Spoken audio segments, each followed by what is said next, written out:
19년대에 이제 이 만주나 연해주 등지에 이제 독립운동 기지가 마련이 되었고, 독립군 기지를 바탕으로 해서 독립군이 양성이 되었죠. 그래서 이 독립군들을 바탕으로 해서 이제 국내 진공작전이 실시가 되게 되는데, 특히나 이제 3.1운동 이후에 무장투쟁의 필요성들이 증가를 하게 되면서 이러한 이제 독립군들의 활동, 그 다음에 국내 진공작전 이런 것들이 이제 힘을 받게 되었습니다. 이 과정에서 이제 결국은 국경선을 넘어서 이제 국내에 있는 일본 그 군경을 습격하는 이런 일들이 일어나게 됐던 거고, 그러자 이제 일본군 입장에서도 이제 독립군들에 대한 토벌 작전을 벌이게 되었던 거죠.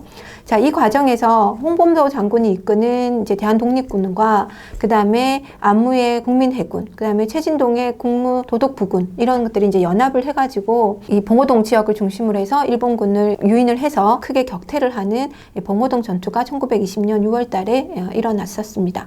자, 그래서 이때 봉오동 전투 과정에서 결국 독립군들은 4명의 사상자가 났고요. 반면에 이제 일본군 같은 경우는 157명의 사상자가 나면서 이제 크게 이제 독립군들이 이제 성과를 거두는 이런 이제 전투가 되었던 거죠. 자, 그러자 일본 입장에서는 결국 이 만주 지역에 자기네들이 군대가 들어가야 되겠다고 생각을 하게 됐던 거고요. 그래서 이제 훈춘 사건을 빌미로 해서 대규모의 군대를 이 만주 지역에 파견을 하게 됩니다. 훈춘 사건이라고 하는 것은 결국은 이제 일본이 그 동네에 있던 마적단들을 끌어들여서 마적단들을 하여금 일본의 이제 어떤 관아와 그 다음에 이 경찰서를 습격하도록 시켰던 거죠. 그래서 이제 일본은 자기네 경찰서가 습격당한 걸 핑계 삼아가지고 이 경찰서를 보호하기 위해서 또는 일본인들을 보호하기 위해서 군대를 파견하게 됐다. 이런 이제 요구 조건을 하게 되고, 그 결과 이제 일본군이 대규모로 만주 지역에 파견하게 되는 결과를 낳게 되었습니다. 이게 이제 훈춘 사건인데요. 자, 이렇게 이제 대규모로 일본 군대가 파견됨으로 인해서 결국 독립군들의 활동은 더 위축이 되었던 거고, 그럼에도 불구하고 김자진 장군이 이끄는 북로군정사하고 그 다음에 봉오동 전투에서 승리를 이끌었던 홍범도 장군이 이끄는 그 연합군대가 이제 이 청산리 지역을 중심으로 해서 일본군하고 이제 전투를 벌이게 됩니다. 그래서 10여 차례 이제 그 주변 지역들을 옮겨가면서 전투를 벌이게 되는데, 이 10여 차례 전투에서 이제 이 독립군들이 승리를 하게 되는 거고요. 이것이 바로 이제 청산리 대첩이 되겠습니다. 그래서 이제 이 청산리, 그러니까 봉오동 전투와 청산리 대첩 1920년 6월 달과 10월 달에 큰 승리를 거두게 되자 결국은 일본 입장에서는 이 지역에 있는 독립군 기지, 그 다음에 이 독립군들 도와주고 있는 한인들에 대해서 대대적인 이제 탄압을 하게 되는 거고요. 그게 이제 간도 참변이라고 할 수 있습니다. 이게 이제 3, 4개월에 걸쳐서 여기 간도 지역에 있었던 한인 사람들을 다 죽이거나 쫓아내거나 하는 이런 이제 만행을 저지르게 되는데요. 이제 그러다 보니까 이 간도 참변 이후로 독립군들이 이 지역에서 활동을 할 수가 없는 상황에 놓이게 됩니다. 자, 그래서 이제 장소를 옮겨서 밀산 지역에 남아있던 독립군들이 집결을 하게 되는 거고, 자, 이 밀산 지역을 중심으로 해서 다시 마침 이제 그 러시아 혁명 이후에 그 러시아 적군, 즉 공산당 이쪽에서 우리의 독립운동을 도와주겠다라고 하는 의사가 있어서 결국은 이제 이들과 연합을 하기 위해서 자유시로 이제 독립군들이 이동을 하게 됩니다. 자, 그렇게 해서 이제 대단히 많은 독립군들이 자유시로 이동을 했는데, 문제는 이 지휘권을 놓고 이 한인 독립군들 사이에서 또는 이제 이 적군하고 관계 속에서 갈등이 생기게 되는 거고, 그 결과 결국 적군 입장에서 우리나라 독립군들을 이제 탄압을 하게 되었습니다. 그리고 거기에서 많은 희생을 이제 치르게 됐던 거죠. 그래서 결국 일부는 러시아 쪽으로 이동을 하게 되고, 그 다음에 나머지 이제 일부 남았던 독립군들은 다시 만주 지역으로 다시 돌아오게 됩니다. 자, 이렇게 해서 이제 이 간도 참변과 자유시 참변 이 두 번의 이 독립군들이 어떤 시련을 겪고 난 다음에 결국은 이제 만주로 돌아와서 이 만주 지역을 중심으로 해서 다시 어떤 통합된 독립군을 조직을 할 필요성을 느끼게 되는 거고, 그 과정에서 이제 3부가 성립이 되게 되는데요. 그 3부라고 하는 것이 이제 참의부, 정의부, 신민부입니다. 이 3부는 각각 이제 그 한인사회 자치기구적인 성격, 즉 민정의 역할과 함께 그 다음에 독립군들을 양성하기 위한 군정, 이것들이 결합되어 있는 자치정부적인 성격을 띠고 있었던 거죠. 자, 그렇게 해서 이제 다시 독립군들이 이제 이 3부를 중심으로 해서 독립운동을 이제 재개 나가기 시작을 했던 거고, 그러자 이제 일본 입장에서는 이 지역에 있었던 만주 군벌하고 이제 밀약을 체결을 하게 됩니다. 이게 바로 이제 미세아 협정인데요. 1925년에 이 미세아 협정이라고 하는 건 결국은 일본 일본 군인들만 독립군들을 잡거나 처벌하거나 하는 게 아니라 이 지역에 있는 만주 이 군부들도 이 지역에서 활동하고 있는 독립군들을 잡아서 처벌하거나 할 수 있게 됐다는 거죠. 그러다 보니까 이 독립운동을 하는 우리 독립군들 입장에서는 일본 군대뿐만 아니라 만주 군벌들도 피해야 되는, 그래서 이제 이 중에 어떤 위험에 노출이 되는 이런 양상이 벌어지게 되었습니다. 자, 이런 과정에서 결국은 이제 힘을 합칠 필요가 있다. 그래서 이제 삼부 통합 운동이 일어나게 되는 거고요. 그래서 이 삼부 통합 운동 결과 결국은 이제 국민부하고 이제 혁신의회가 이제 마련이 되게 됩니다. 자, 그래서 이제 남만주 지역, 서간도 지역을 중심으로 해서 국민부가 형성이 되게 되고요. 그 다음에 북만주 지역을 중심으로 해서 혁신의회가 마련이 되게 되었습니다. 이렇게 이제 세계가 하나로 망쳐지는 못했지만 이제 두 가지 이 기구로 자리를 잡게 되는 거고, 이 국민부 아래에서 이제 흔히 말하는 조선혁명당이라고 하는 민정기구와 그 다음에 조선혁명군이라고 하는 군정기구가 마련이 되었던 거고요. 그 다음에 이 북만주에 설치되었던 혁신의회 같은 경우는 이후에 한국독립당으로 이제 바뀌게 됩니다. 그리고 거기에 이제 군사적 역할을 하는 이제 한국독립군도 두어지게 되는 거죠. 이런 구조를 가지고 이 지역에서의 독립운동이 다시 재개가 이루어지고 있었습니다. 자, 이와 더불어서 또 3.1운동 이후에 가면 이제 의열투쟁이 일어나게 되는데요. 의열투쟁은 1919년 11월에 이 이제 만주 지역, 특히 이제 이 지린성에서 활동하고 있던 김원봉이 주도를 해서 의열단을 조직을 하게 됩니다. 자, 여기 의열단이라고 하는 것은 정의로운 일을 이제 맹렬히 실천한다라고 하는 의미를 가지고 있는 거고요. 이제 거기에 맞춰서 암살 행위를 한다거나 이런 이제 행동들을 해 나갔던 거죠.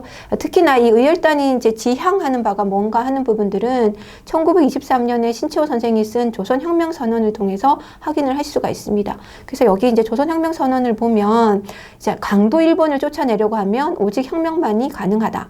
그래서 혁명이 아니고는 강도 일본을 쫓아낼 방법이 없다. 그래서 일본을 이제 우리를 침범한 강도라고 규정을 하고 있는 거고, 그 강도에 맞서기 위해서는 우리도 무장을 해야 된다라는 거죠. 그래서 폭력은 우리 혁명의 유일한 무기이다라고 이제 선언을 하고 있습니다.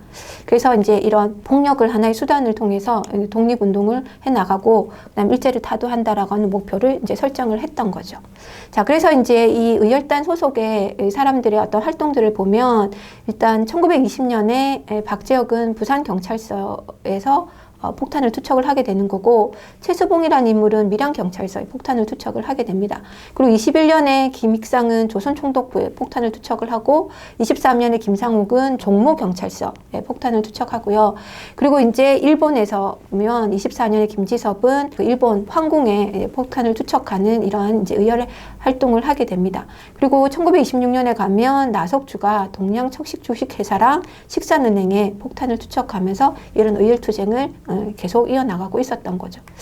자, 이런 의열단 소속은 아니지만 개인적으로 이렇게 의열 활동을 하는 인물들도 있었습니다. 사실 의열단에 앞서서 가장 먼저 이런 의열투쟁을 진행한 사람이 누구냐면 1919년에 그 경성역에서 조선 총독에게 이제 폭탄을 투처했던 강우규라는 분인데요. 이분은 그 당시 나이가 이제 60세 노인이었지만 그럼에도 불구하고 이런 의열 활동을 했었던 거고요. 그리고 이제 일본에서는 이제 1923년에 박열이 일본 천황을 암살하겠다는 계획을 세웠던 적이 있고요. 그리고 이제 28년에는 조명화라고 하는 분이 대만에서 일본 육군 대장이자 그때 일본 황족가의 사돈이었던 이 이제 육군 대장을 죽이는 이런 이거를 감행하게 됩니다. 그리고 이제 1933년에는 이제 남자연이 이제 만주에 주재하고 있던 일본 대사를 암살할 계획을 물론 이거는 실행에 옮기지 못했지만 이제 암살하는 계획을 세웠던 적도 있습니다. 이런 식으로 이제 의열단 소속의 개인들이 활동을 하거나 또는 의열단 소속은 아니지만 개인적으로 이렇게 이제 의열 활동을 전개해 나가는 인물들이 있었습니다. 자, 이러다 보니까 결국 이 개별적인 폭력 투쟁이라고 하는 거 갖고 있는 거에 한계가 있다라고 해서 여기에 대한 이제 회의를 갖게 되는 거고요. 이걸 보다 좀 조직적으로 할 필요가 있지 않느냐라고 하는 문제 제기가 일어나게 됩니다. 그래서 이제 군사 조직을 만들어서 조직적인 무장투쟁 노선을 펴야 되겠다라는 생각을 하게 되는 거고, 자, 그러기 위해서는 이제 군사훈련을 받을 필요가 있는 거죠. 그래서 이제 중국 이제 황포군관학교에 이 의열단 단원들이 다 입교를 하게 됩니다. 그래서 이제 이들이 거기에서 이제 군사훈련들을 받게 되는 거고요. 나아가서는 이제 그 중국 정부의 도움을 받아서 1932년에는 조선혁명 군사정치 간부학교를 설립을 하게 됩니다. 이래서 의열우 활동 같은 경우에도 20년대의 어떤 개인 중심에서 30년대로 넘어가게, 20년대 후반 30년대 넘어가면 조직적인 활동으로 이제 전환을 하게 됩니다. 3.1운동 이후에 이렇게 무장투쟁 운동이 전개되는 한편 또 국내에서는 일부 지식인들을 중심으로 해서 일본에 맞서기 위해서는 그 일본과 맞설 수 있을 만큼의 실력을 양성할 필요가 있다라고 하는 주장들이 등장을 하기 시작하고 그 결과 이제 실력 양성 운동들이 전개되게 됩니다. 먼저 1920년에 이제 일본이 그 기존에 있었던 회사령을 철폐를 하게 되고 신고제로 바꾸게 되고 그다음에 이제 관세도 철폐를 해서 이제 무관세가 이루어지게 되는 거죠. 그러다 보니까 일본 기업들이 대거 조선에 들어오게 되는 거고 그 과정에서 이제 한국의 뭐 기업이나 상업들이 성장할 수 있는 더 불가능해지는 이런 상황이 놓이게 됩니다. 그러다 보니까 결국 이런 이제 문제의식 속에서 우리의 어떤 산업들을 발전시킬 수 있는 방법이 무엇이냐라고 하는 논의가 진행되었고 자, 여기에 이제 1920년에 평양 지역에서 조만식, 이상제 이 사람들을 중심으로 해서 조선 물산장려회가 조직이 되게 되고요. 1923년 이후에 가면 이제 서울을 중심으로 해서 이제 전국 지역으로까지 이제 확대가 되게 됩니다. 이 조선 물산장려 운동이라고 하는 것은 이제 내 살림은 내 것으로 이렇게 해서 이제 우리 이제 국산품을 애용하자라고 하는 게 이제 핵심인 거고요. 그래서 이제 토산품 애용을 비롯해서 이제 근검 전략하자. 그리고 금주 금연을 하자. 이런 것들을 이제 실천 항목으로 내세우게 되는 겁니다. 자, 결국 그래서 이러한 이제 물산 장려 운동 같은 경우는 결국 이제 우리 거에 대한 애국심을 키워주는 거기 때문에 민족의식을 고양시키는 역할을 했던 거고요. 나아가서는 이제 민족의식을 향상시켰던 건데 문제는 이제 결국은 이렇게 물산 장려 운동을 해서 우리 기업의 어떤 생산력을 향상시키고 일본 기업과 이제 어깨를 나란히 할 수 있게끔 성장을 시켜야 되는데 사실은 우리나라 기업의 어떤 생산력을 향상시킨다. 이 부분까지는 나아가기 어려웠던 거고요. 오히려 이 이제 물산 장려 운동을 하면서 이제 우리 물건을 사용을 하다 보니까 오히려 이제 가격이 상승하는 이런 이제 부작용을 낳기도 했었습니다. 이제 그러다 보니까 이 사회주의 진영에서는 이 물산 장려 운동에 대한 비판이 이제 제기가 되었던 거죠. 그래서 이제 결국 이 물산 장려 운동은 큰 성과를 거두지 못하고 이제 막을 내리게 됩니다. 자, 그리고 이제 뒤이어서 이제 이 실력 양성을 하기 위해서는 결국은 사람이 이제 실력을 갖춰야 되는 거고 사람이 실력을 갖추려면 교육을 받아야 된다. 그래서 이런 이제 조선인에 대한 교육의 이제 필요성들이 대두를 하게 되는데요. 자, 1922년에 발표가 됐던 2차 교육령에 보면 이제 보통학교를 증설을 한다. 그래서 이제 조선인들의 교육을 확대하는 것처럼 보이지만 사실은 고등교육이라고 하는 부분에 대한 대책은 마련되지 않았다는 거죠. 즉 일제 입장에서는 기초교육은 시켜주지만 고등교육을 조선인에게 시켜줄 의사는 없었다라는 겁니다. 그러면 흔히 말하는 최고 지식인들이 이제 양산이 될 수가 없다라는 거죠. 자, 그래서 이제 이상제 선생을 중심으로 해서 1923년에 조선민립대학 기성회를 이제 조성을 하게 됩니다. 즉 우리 스스로가 그러면 대학을 설립하자라고 하는 움직임들을 하게 되는 거죠. 자, 이렇게 이제 대학을 설립하려고 하니까 이제 자금이 필요했던 거고, 그래서 이제 모금 활동을 전개 나가게 됩니다. 그래서 한민족 1천만인이 한 사람이 1원씩이라고 하는 구호를 내세워서 이제 모금 활동을 펼쳐 나가게 되는 거죠. 자, 그런데 문제는 이게 이제 사람들이 이제 처음엔 호응을 하고 이제 이렇게 기금을 내긴 하지만 결국 이제 일본 입장에서는 조선인들이 대학을 세운다고 하니까 그걸 굽게 볼 리가 없고, 그래서 일제의 방해가 지속적으로 들어오게 되는 거고요. 그리고 이제 당시 조선 사회가 이 이제 가뭄이나 수해가 이제 계속 연이어 일어남으로 인해서 결국은 이 국민들의 삶이 생활이 힘들다 보니까 사실은 이 모금 활동이 활발하게 진행되기가 어려웠던 거죠. 자, 그래서 이 이제 밀립대학 설립 운동도 이제 그 성과를 얻지 못하고 끝나게 됩니다. 거기다가 이제 일본이 이제 자기네가 이제 먼저 앞서서 경성제국대학을 1924년에 건립을 합니다. 그러다 보니까 이제 조선민립대학 설립 운동은 이제 큰 성과를 거두지 못했던 거죠. 자, 그리고 뒤이어서 이제 한편 어떤 일부 지식인들은 이제 이 일본의 식민 지배를 인정해야 된다. 이건 어떻게 거를 수가 없다라고 하는 전제하에서 그러려면 일본의 이런 식민지 지배하에서 우리의 몫을 찾으려고 하는 노력을 해야 된다. 그러니까 우리의 몫이라는 건 뭐냐? 우리의 어떤 자치권을 찾거나 그다음에 정치를 할 수 있는 참정권 이거를 획득하는 걸로 나가자라고 하는 운동을 전개해 나가게 됩니다. 이 이제 대표적인 사람이 이광수, 채린, 김성수이고요. 되는데요. 특히 이광수 같은 경우는 민족적 경륜이라고 하는 걸 통해서 결국 일본의 식민지 지배 속에서 우리가 어떤 이득을 챙겨 나갈 것이냐 이런 얘기들을 하게 되는 거죠. 그래서 결국은 일제 하에서 이제 자치권을 얻자. 그래서 자치의회를 꾸리거나 자치정부를 요구하는 이런 운동을 하게 나가게 되는 거고, 그 다음에 나아가서는 일본 의회에 참여할 수 있는 참정권 운동들을 전개해 나가게 됩니다.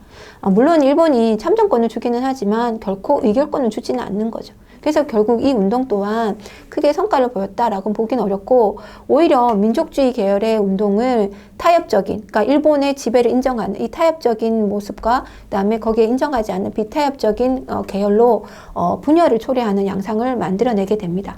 그리고 이제 일본 입장에서는 특히나 이런 민족 분열을 통해 가지고 훨씬 이제 이런 자치운동을 주장하는 사람들을 이용해서 우리 민족의 어떤 분열을 더 조장하는 이런 데 이용을 하기도 했습니다. 자, 그리고 이제 언론 기관을 중심으로 해서 이제 농촌 계몽 운동도 이제 일어나게 되는데요.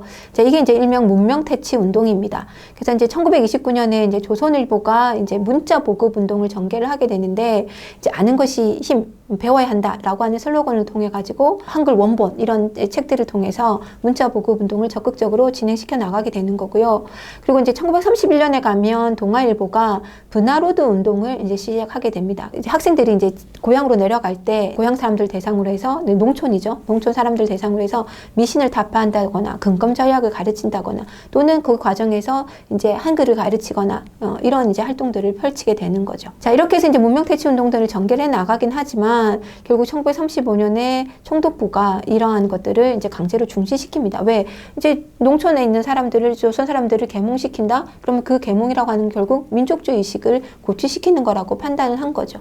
그래서 결국은 총독부의 어떤 그 강제 조치로 인해서 이 문명퇴치 운동도 중단이 되게 되었습니다. 자, 이러한 이제 실력 양성 운동이 갖고 있는 의의와 한계가 무엇이냐라고 하는 부분을 보면, 결국 이제 의의라고 하는 측면에 보면 이제 우리도 근대적인 발전을 해야 된다. 뭐 일본 수준까지는 아니지만 이 당시 전 세계적으로 일어나고 있는 어떤 근대적 발전 수준까지 나아가 있다라고 하는 부분들을 동감하기 시작했고, 그걸 추구했다라고 하는 부분에서 의의가 있는 거고요.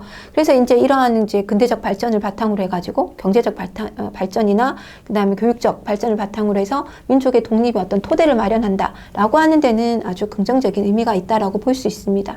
그렇지만 이게 이제 선 실력 양성 후 독립이라고 하는 걸 하다 보니까 결국은 실력 양성에만 몰두를 하게 되고 독립운동을 이제 뒤로 미루다 보니까 결국 이제 일제가 허용하는 범위 안에서만 움직일 수밖에 없었다는 거죠. 그러니까 이제 적극적인 항일투쟁이나 이런 걸로는 나아가기에는 이미 한계에 있었던 거고, 이게 시간이 가면 갈수록 이제 이런 적극적인 항일투쟁하고는 멀어지게 되고 일본과 타협하는 양상이 등장을 하게 되고, 그 대표적인 게 자치운동 이런 거였던 거죠. 거기다가 이제 일본이 탄압이 들어오면 쉽게 무너지는 이런 이제 모습들도 보이게 됩니다. 그래서 이제 항일투쟁이라고 하는 측면에서 보면 이 실력 양성 운동은 한계가 분명했다, 이렇게 볼 수가 있습니다. 자, 그리고 이제 이러한 실력 양성 운동 외에 이제 농민과 노동자들의 운동도 이제 일어나게 되는데요. 당시 이제 일본 지주들이 이제 많이 등장을 하게 되고, 그러니까 일본 지주와 조선 소작인 이런 관계가 성립을 하게 되면서 결국은 이제 소작료뿐만 아니라 산미 증식하는 과정에서 주어졌던 뭐 수리조합비라든지 그 다음에 여러 가지 뭐 농기구 구입비라든지 이런 것들이 다 농민에게 부과가 되는 이런 양상이 이제 생기게 되는 거죠. 그래서 물론 당연히 소작료도 훨씬 더 셌던 거고, 이런 지세뿐만 아니라 공과금이나 이런 이제 그 비용들도 이 농민들에게 다 부담을 하다 보니 결국 농민들의 불만들이 이제 터져 나왔던 거고, 그래서 이제 소작료를 인하해 달라고 하는 소작쟁이가 이제 곳곳에서 일어나게 되었습니다. 특히나 이 소작쟁이 중에서 이제 대표적인 게 1923년 암태도에 있었던 암태도 소작쟁이였던 거고요.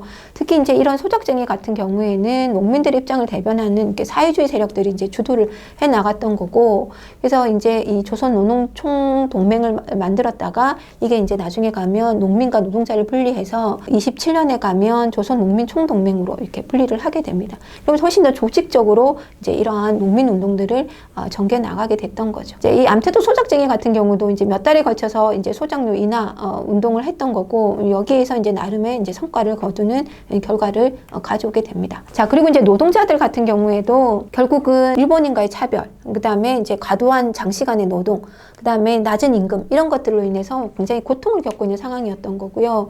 그러다 보니까 이 노동자들이 나서는 이제 파업도 이제 종종 일어나고 있었습니다.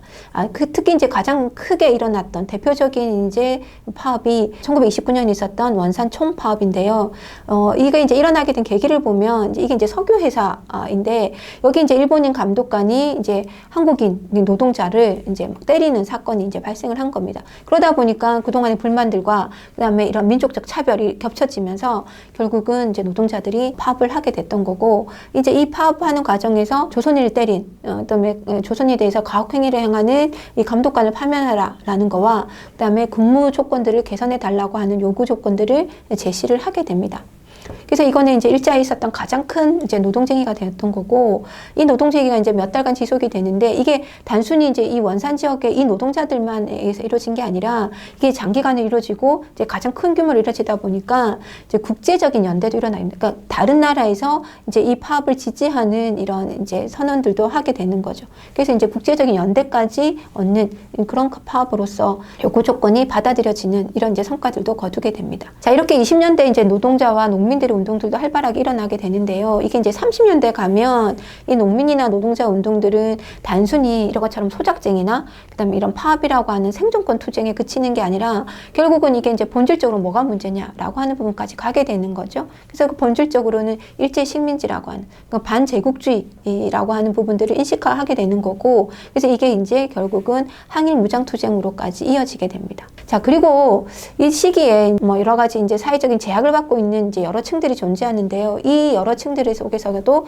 다양한 이제 운동들이 제기가 됩니다. 자, 가장 대표적으로 이제 여성 운동들이 일어나게 되는데요. 1920년 이후로 이제 여성들이 사회 진출이 이제 일어나기 시작하고, 그러다 보니까 여성 노동자들도 증가를 하게 됩니다. 그런데 문제는 여전히 여성의 지위라고 하는 것은 나아진 게 하나도 없고 굉장히 열악한 상황이었던 거고, 그다음에 이 가부장제는 훨씬 더 강화되는 상황이었던 거고, 더 나아가서는 이 일제 입장에서는 오히려 법령을 통해서 여자는 재산권을 가질 수 없다라고 하는 것을 법령으로 만들어내게 되고, 그 다음에 심지어는 이제 결혼한 여성이 직장 생활을 하려면 남편의 허락이 있어야 된다라고 하는 조항도 주어지게 됩니다. 여성의 활동은 활발히 진행되지만 여성의 지위나 여성의 활동은 계속 규제가 되는 이런 상황에서 격차가 벌어지게 되는 거고 갈등이 만들어지게 되는 거죠. 이러던 시기에 1920년대 가면 유학을 다녀오고 그다음에 근대식 교육을 받은 신여성들이 등장을 하게 되면서 이 신여성들이 여성의 지위를 향상시키기 위해서 또는 남녀 평등을 주장하면서 이제 여러 가지 여성 운동을 전개해 나가게 됩니다. 그래서 뭐 조선 여자 기독교 청년 연합회 또는 조선 여성 동호회 이런 것들이 이제 결성이 되게 돼서 여성의 지위 향상을 위한 이제 노력들을 하게 되는 거고요. 특히 이제 1927년에 가면 근우회라고 하는 게 조직이 되는데, 이 근우회는 신간의 어떤 자매 기관으로서 특히나 이제 사회주의 계열의 여성들과 그다음 민족주의 계열의 이제 독립운동하던 여성들이 이제 같이 합쳐서 힘을 합쳐서 만든 단체입니다. 그러다 보니까 여성들을 위한 어떤 활동들, 그다음에 강연회를 연다든지 야학을 해서 교육을 한다든지 이런 계몽 활동을 한다든지 이런 부분들에 이제 적극적으로 나서게 되는 거죠. 그러면서 이제 여성의 계몽과 여성 지위 향상을 위한 활동들을 전개해 나가고 있었습니다. 자, 그리고 또 한편에서는 이 여성 못지않게 당시 이 조선 사회에서 열악한 위치에 놓여 있었던 존재들이 이제 아동입니다. 특히 이제 이 어린이들 같은 경우에는 사실은 이제 교육이라고 하는 부분을 받지 못하고, 왜냐하면 무상교육이 아니었기 때문에 결국 경제적으로 부여하지 않는 경우에는 아무리 그 보통 교육이라도 받기가 어려웠던 거고요. 오히려 이른 나이에 이제 일을 하러 가는 노동 현장으로 내몰리는 양상이 벌어지게 되는 거고, 특히 어린이들은 노동 현장으로 가게 되면 임금이 성인들의 절반 이하로 받게 되는 거죠. 그러면서 이제 노동 시간은 훨씬 더 길어지는, 이렇게 이제 그 어린이들이 이러한 이제 불합리한 조건들에 노출이 되는 양상들이 발생을 하다 보니 결국 어린이를 하나의 인격체로 대우하자라고 하는 움직임들이 일어나게 됩니다. 이런 움직임을 이끌어간 게 이제 방정환이 주도를 해나갔고요. 그래서 이제 천도교 소년회가 이제 창립이 되게 됩니다. 그게 이제 1921년이었던 거고, 그래서 이제 더 나아가서는 어린이날을 제정한다거나, 그다음에 이제 어린이라고 하는 잡지를 통해서 이제 어린이들에 대한 인식들의 전환에 적극 나서게 되었습니다. 자, 그리고 또 하나 이제 어떤 차별적인 대우를 받고 있는 사람들로 꼽을 수 있는 게 이제 백정이라는 사람들입니다. 이제 이 백정이라는 사람들은 조선시대부터 이제 도살업을 하는 사람들이라고 해서 이제 사회적인 차별을 되게 많이 받고 있었던 존재들인 거죠. 근데 갑오개혁 때 이미 신분제가 철폐가 되잖아요. 신분제가 사라졌단 말이에요. 천민들이라는 존재가 사라졌는데 그럼에도 불구하고 이 백정에 대한 사회적인 차별은 계속 지속이 되었다는 겁니다.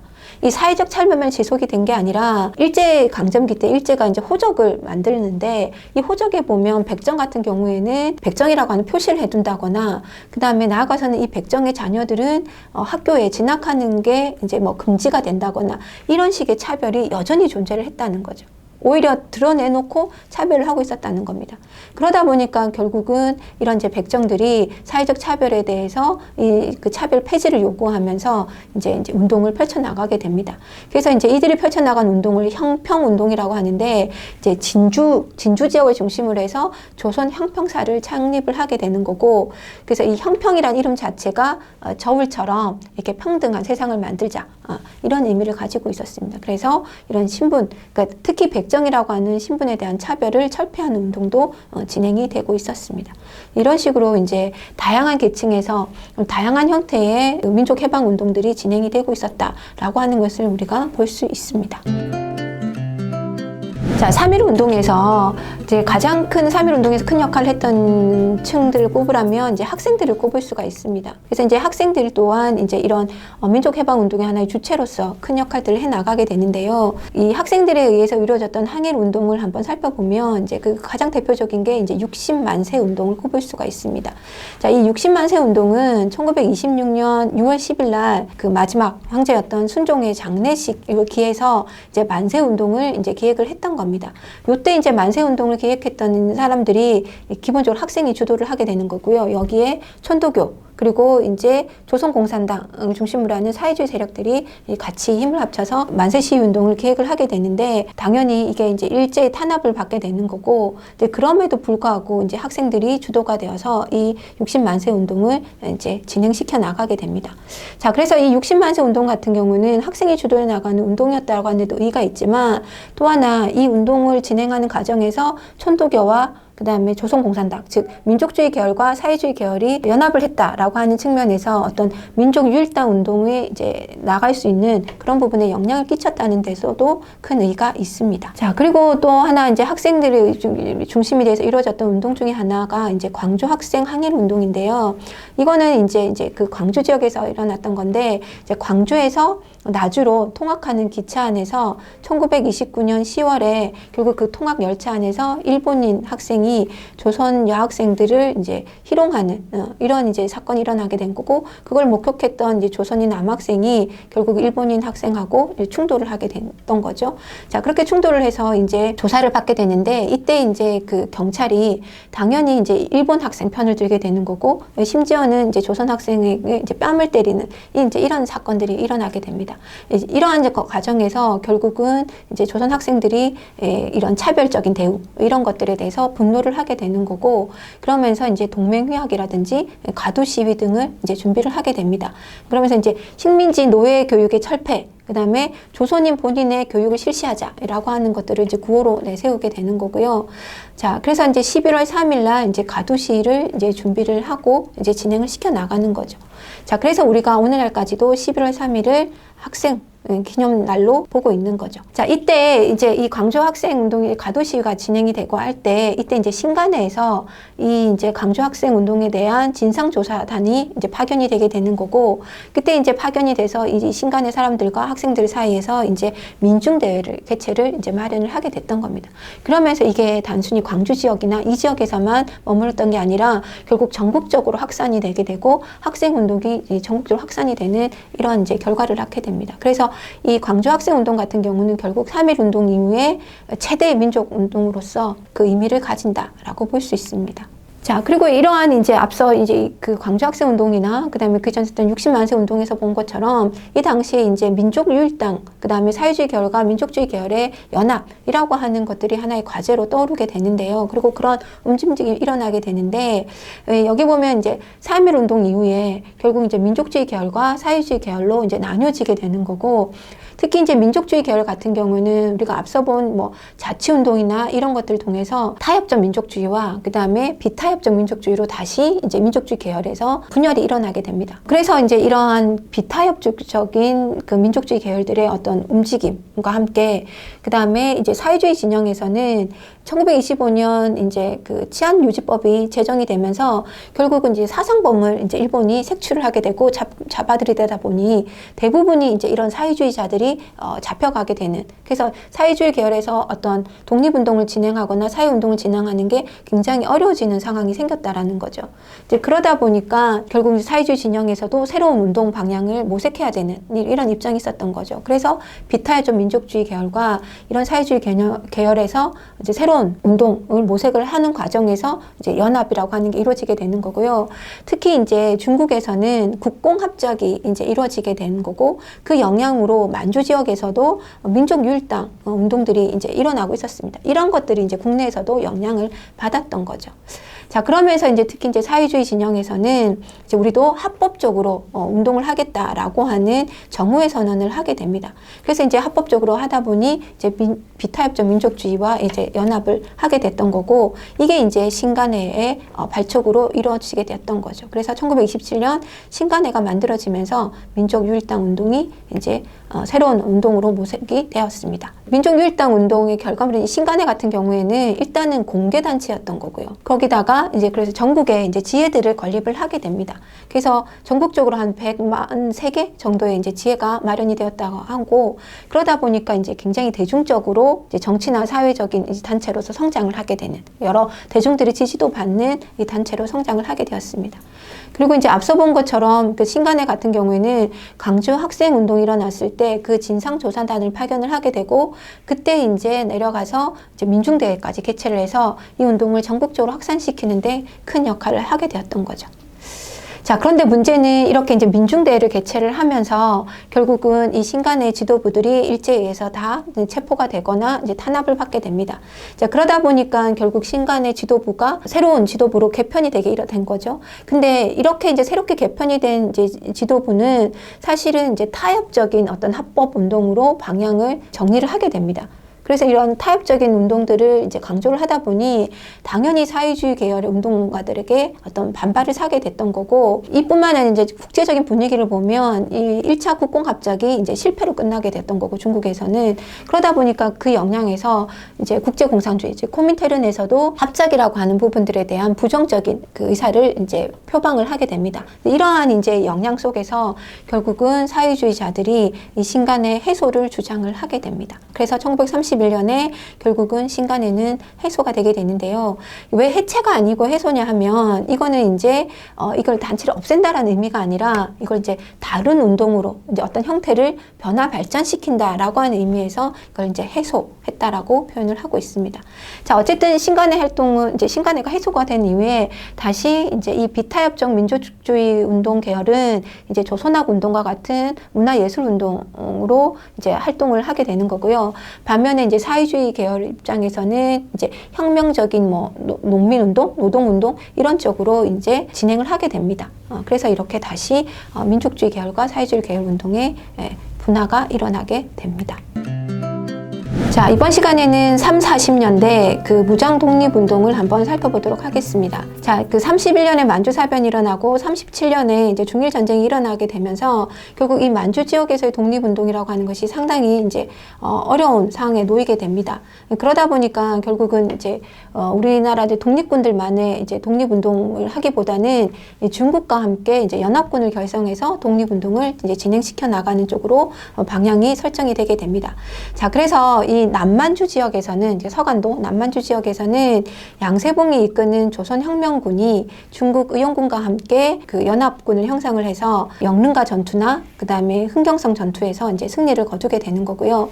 자, 그리고 북만주 지역에서는 지청천 장군이 이끄는 한국 독립군이 중국의 호르곤 군과 함께 연합을 해가지고 쌍성포 전투라든지 대전자령 전투 이런 데서 큰 성과를 거두게 됩니다. 그래서 이러한 그 한중연합군의 결성과 거기에 따른 성과들은 여러분이 지도를 보시면서 잘 확인을 해 두시기 바랍니다. 자, 이렇게 이제 무장투쟁을 이제 30년대에 이제 일어나고 있었던 상황 속에서 결국 이제 대한민국 임시정부 입장에서도 결국은 이런 이제 무장투쟁에 대한 방향을 제시를 하게 됩니다. 김구의 책임하에 1931년에 한인애국단을 이제 조직을 하게 되는데요. 이 한인애국단은 말 그대로 이제 의열투쟁을 하게 되는 거고 무장투쟁으로 방향을 선회를 하게 되는 겁니다.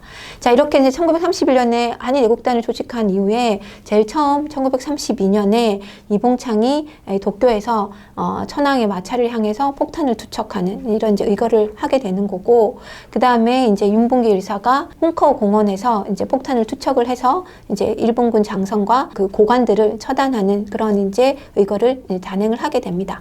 자, 이 윤봉길 의사의 홍커 공원 폭탄 투척 같은 경우에는 흔히 말하는 1931년 만주 사변 이런 것들을 이제 자기네가 일본이 승리 기념을 하기 위해서 그 축하연을 모였던 거고, 그 축하연 장소에서 이제 폭탄을 투척함으로 인해서 이런 이제 성과를 거둘 수 있었던 거죠. 다만 이 이제 32년에 특히 이제 윤봉길 의사의 이런 그 의거 이후에는 당연히 이제 일제가 대한민국 임시정부에 대한 탄압들을 하게 되는 거고, 그래서 이제 대한민국 임시정부는 더 이상 상해에서 활동을 할 수가 없어서 이제 활동 지역을 이동을 하게 됩니다. 특히 이제 윤봉길 의사 이거 같은 경우에는 중국 장제스가 자기네 100만 대군도 하지 못할 일을 했다라고 하면서 극찬을 함으로 인해서 이제 중국의 국민당 정부가 이제 우리 임정을 이제 지원하는 그런 계기가 되기도 했고요. 이제 그런 식으로 이제 국제적으로도 굉장히 이제 알리는 역할을 하게 됐던 거죠. 자, 그리고 이제 이 그 만주 사변 이후에 이제 중국 관내에서의 이제 우리 민족운동은 어떻게 진행되는가 하는 부분을 보면, 이제 이 만주 사변이 일어났기 때문에 여기에서 활동은 사실은 이제 독립군 활동이 힘들어져서 이제 중국 관내로 이동을 하면서 이제 민족운동을 전향하게 되는데요. 이때 되면 이제 흔히 말하는 김원봉이 주도하는 주도하에 1935년에 민족혁명당을 만들게 됩니다. 자, 이 민족혁명당이라고 하는 것은 김원봉이 이끄는 의열당, 이거를 이제 메인으로 해서 당시 이제 독립운동을 진행하고 있었던 조소왕의 한국독립당, 그 다음에 지청천이 이끄는 조선혁명당, 이 세 단체가 이제 연합을 해서 만든 조직인 거고요. 그래서 이제 이게 이제 중국 관내에서 최대의 통일 전선을 형성했던 정당이다, 이렇게 얘기를 할 수 있습니다. 그래서 흔히 말하는 국내에 신간회가 있었다면 이 국외에서는 이런 민족주의 계열과 사회주의 계열의 어떤 연합 운동으로서 민족혁명당이 형성되었다라고 볼 수 있는 거죠. 다만 여기에는 김구를 중심으로 하는 임정은 아예 참가를 하지 않았습니다. 그래서 이때 당시 이제 무장투쟁을 지지를 하지 않았고 이 조직에 이제 관여를 하지 않게 되는 거고요.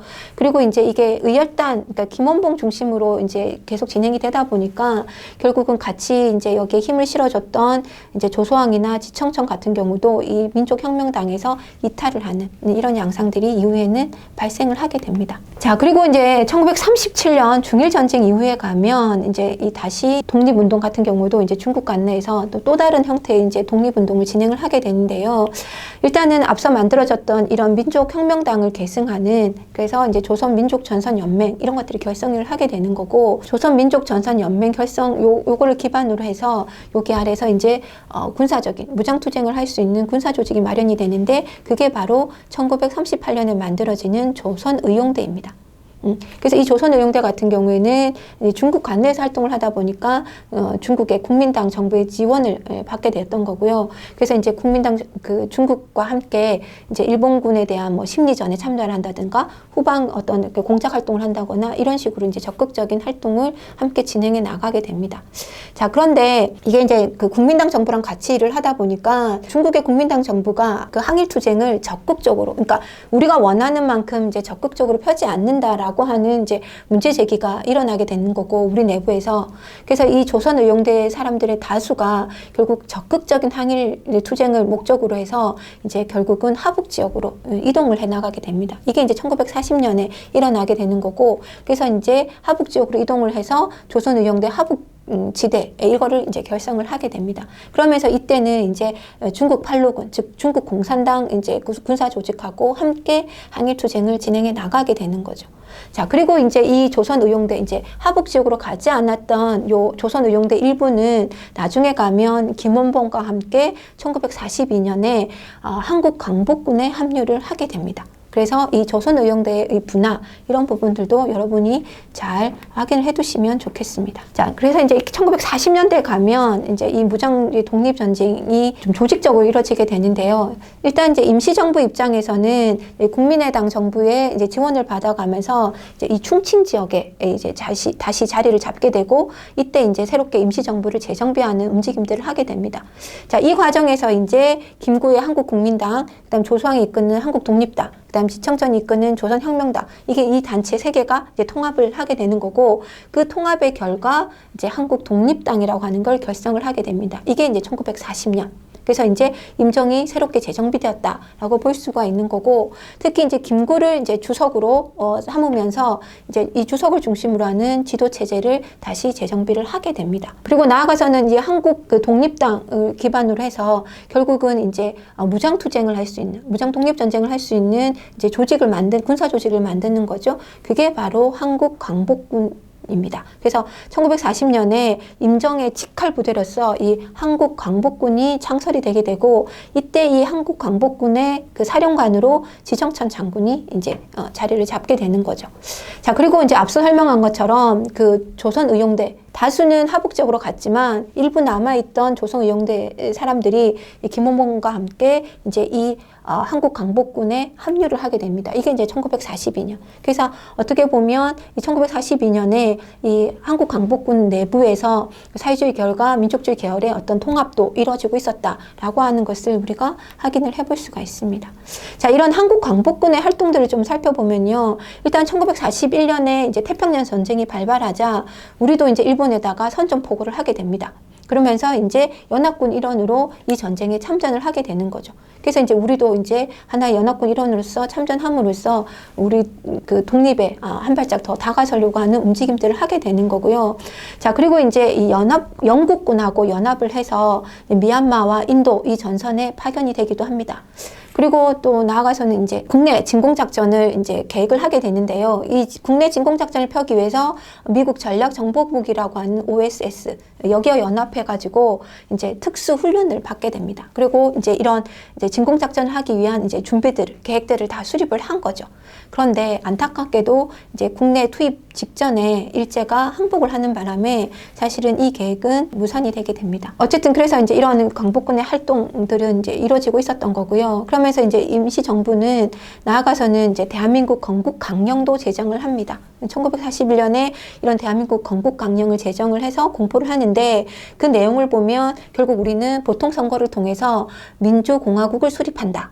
라고 하는 걸 내세우게 되는 거고, 그 다음에 이제 삼균주의를 이제 규정을 하게 되는데, 이 삼균주의라고 하는 거는 조소왕이 주장했던 건데, 일단 정치에서의 균등, 그 다음에 경제에서의 균등, 그 다음에 교육에서의 균등을 주장하는 내용이었습니다. 우리가 만약에 해방을 하게 되면 이러이러한 형태의 국가를 건설하겠다라고 하는까지 제시가 되고 있었다라고 하는 것을 확인해 볼 수가 있습니다. 자, 그리고 이 지도는 대한민국 임시정부가 이제 상하이에서 시작을 해서 그다음에 항저우로, 그다음에 강저우로, 그다음에 충칭으로 이렇게 이동하는 과정들을 보여주는 겁니다. 그래서 이렇게 임시정부의 이동들, 그다음에 운동의 변화들 이런 것들도 같이 연관해서 살펴보시면 좋겠습니다. 자, 그리고 또 하나 이제 우리 살펴볼 거는 이제 이런 임시정부 활동 외에 조선 독립동맹이라고 하는 게 있었는데요. 이 조선 독립동맹은 중국 이제 예난 지역에 형성되었던 걸로 김두봉이 중심이 돼서 조직했던 단체입니다. 이게 이제 1942년에 자리가 잡게 되는데, 물론 이 조선 독립동맹도 이제 민주공화국의 수립이라고 하는 걸 지향을 하게 됩니다.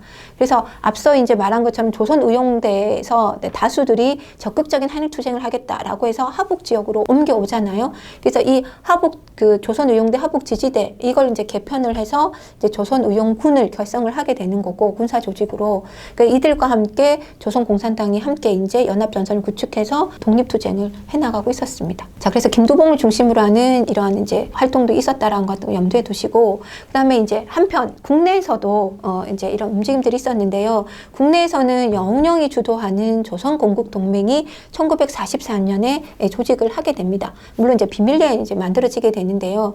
이게 이제 중앙을 중심으로 해서 지방 10여 개 지역에 이제 이게 이제 마련이 되게 되고, 특히 이제 농민동맹을 이제 중심으로 해서 이제 이런 조직들을 갖추게 됩니다. 그러면서 이제 국외에서 활동을 하고 있는 조선의용군과 합동작전을 계획한다거나, 그 다음에 이제 임시정부하고도 이제 사업을 연계를 한다거나 이런 것들을 추진을 하고 있었습니다. 그리고 마찬가지로 이 조선건국동맹 또한 결국 민주주의 국가를 수립한다라고 하는 건국 이제 강령을 발표를 하게 되는 거죠.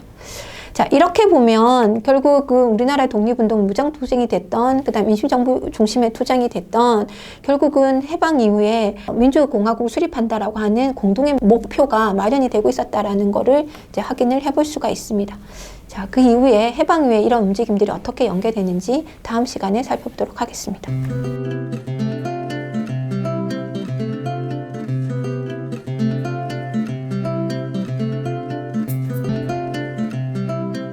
자, 이번 시간에는 그 민족 문화 수호 운동 그리고 그런 움직임들에 대해서 한번 살펴보도록 하겠습니다. 일제는 식민 통치를 합리화한다거나, 그 다음에 이제 한국인들의 어떤 열등감을 조장하기 위해서 이 식민사학을 만들고, 그 다음에 이거는 역사 왜곡들을 이제 진행을 시켜 나가게 됩니다.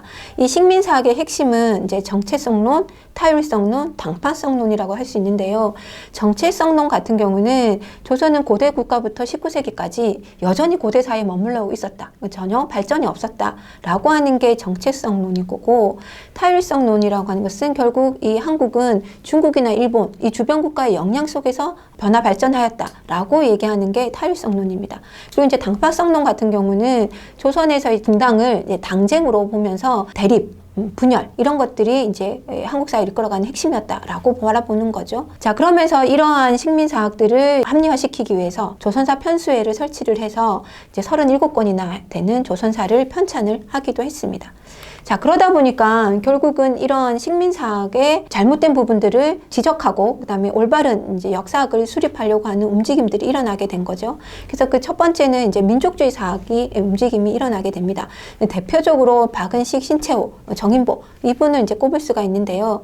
박은식 선생 같은 경우에는 이제 그다음 정신 이런 것들을 이제 강조를 하면서, 그리고 이제 한국 통사나 한국 독립운동 지열사 이런 걸 통해서 이제 우리가 어떻게 식민지가 되었으며, 그다음 우리가 어떻게 독립운동을 하고 있는가라고 하는 부분들을 사람들에게 알려주는 역사서를 편찬을 하게 됩니다. 자, 그리고 신채호 선생은 이제 일명 이제 난가 사상, 우리의 전통 사상은 난가 사상이라고 해서 일본의 식민사학이나 그다음에 흔히 이제 사대주의 이런 것들에 대해서 철저하게 비판하는 이제 모습을 보이게 되는 거고요. 특히 이제 고대사 부분에 대한 연구를 집중하셔서 조선 상고사나 조선사 연구초 이런 것들을 이제 편찬을 하게 됩니다. 자, 그리고 이제 정인보 선생은 이제 를 이제 강조를 하게 되는 거고요. 특히 이제 1930년대 가면 정인보 선생과 그다음 문일평 선생, 그다음 안지홍 선생 이 이제 분들이 중심이 돼서 조선학 운동을 이제 진행해 나가게 됩니다. 특히 이제 이분들은 조선 후기에 있었던 실학을 이제 주목을 하면서 결국 이제 우리 문화에 대한, 우리 문화의 전통을 바탕으로 해서 이제 우리 것들을 찾아간다라고 하는 움직임들을 하게 되고, 그걸 이제 확대시켜 나가게 되었던 거죠.